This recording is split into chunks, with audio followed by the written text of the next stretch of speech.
সম্মানিত উপস্থিতি, মেয়ে দেখে পছন্দ হয়েছে, এবার পালা আসলো হলুদ মাখা।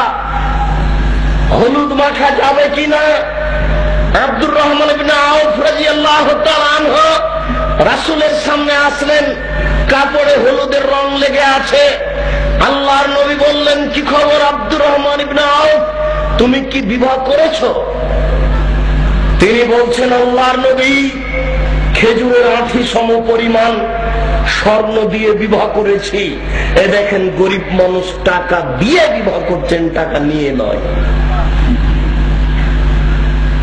আল্লাহ রাসূল বলছেন, আব্দুর রহমান, এই কারণেই তো তোমার কাপড়ে দেখা যাচ্ছে হলুদ রং। শুনো, একটা ছাগল হলে অলিমা করো, 2-4-5 জন মানুষকে দাওয়াত করে খাওয়াও, অলিমা করতে হবে, হলুদ মাখতে হবে। স্পষ্ট কোনো প্রমাণ নেই, অত্র হাদিস দ্বারা বোঝা যায় হলুদ মাখা যায়।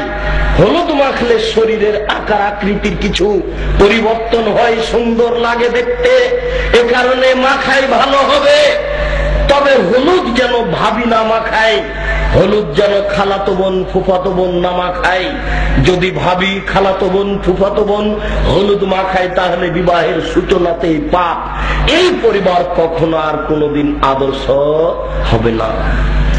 অন্তরে দাগ থেকে যাবে, মনে একটা ধোঁকা থেকে যাবে, বিবাহের সূচনাতেই পাপ হয়েছে, শয়তানের একটা ক্ষমতা থেকে যাবে।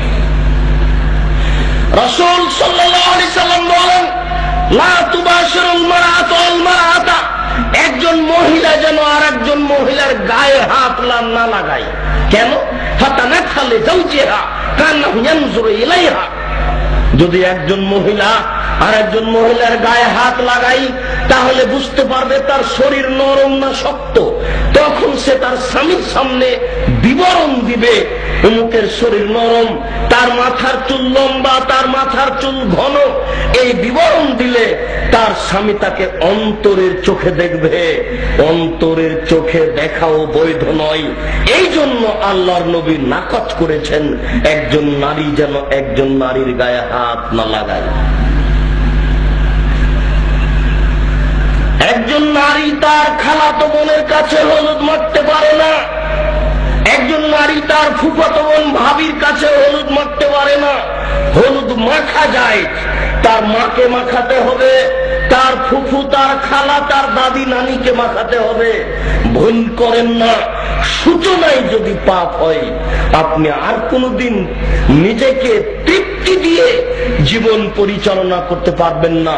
আপনার অন্তরে থেকে যাবে যে সূচনাতেই পাপ হয়েছে।